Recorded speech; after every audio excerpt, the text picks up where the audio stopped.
आज की इस वीडियो में हम आपको शर्लिन चोपड़ा की तरफ से बताए गए राज कुंद्रा और शिल्पा शेट्टी के बीच में जो तनातनी चल रही है उसी बात को लेकर हम चर्चा करने वाले हैं। जैसा कि आप सभी जानते हैं कि राज कुंद्रा और शिल्पा की जिंदगी बहुत मुश्किल दौर से गुजर रही है, लेकिन क्या ये मुश्किल वक्त अभी से इन दोनों की जिंदगी में आया है? अगर आप कहेंगे हाँ तो बिल्कुल आप गलत हैं। दरअसल ये मुश्किल दौर इन दोनों की जिंदगी में अभी से नहीं बल्कि बहुत पहले से आ रहा है। कहा जा रहा है कि राज कुंद्रा और शिल्पा दोनों ही अपनी इस शादी से खुश नहीं थे और दोनों बहुत पहले ही अलग होना चाहते थे। फिलहाल राज कुंद्रा से मुंबई की क्राइम ब्रांच हर रोज इन्वेस्टिगेशन कर रही है और कई सारे खुलासे रोजाना हो रहे हैं। इसी केस के सिलसिले में पुलिस ने शर्लिन चोपड़ा से भी कई सारे सवाल जवाब किए। शर्लिन चोपड़ा ने भी इस पूछताछ में कई सारे ऐसे राज खोले।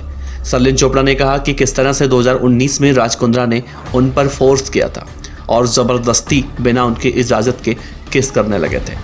जब शर्लिन ने राज को शिल्पा शेट्टी की शादी के बारे में पूछा तो राज ने कहा कि उन दोनों के बीच बहुत सारी समस्याएं हैं। राज ने शर्लिन से खुद ही कहा था कि उनकी शादी में सब कुछ ठीक नहीं चल रहा है और बहुत जल्दी उनकी शादी खत्म होने वाली है।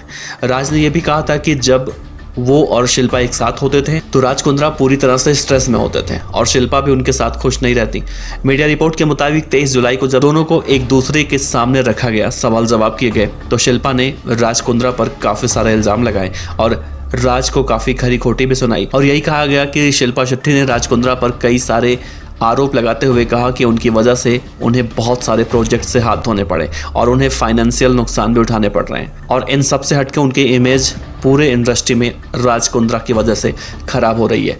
अब तक खबरें यही आ रही थी कि शिल्पा और राज की शादी खतरे में पड़ती हुई दिखाई दे रही है और आने वाले समय में बॉलीवुड में एक और डिवोर्स देखने को मिल सकता है। शिल्पा शेट्टी और राज कुंद्रा के बारे में ये खबर कैसी लगी आप जरूर बताइएगा।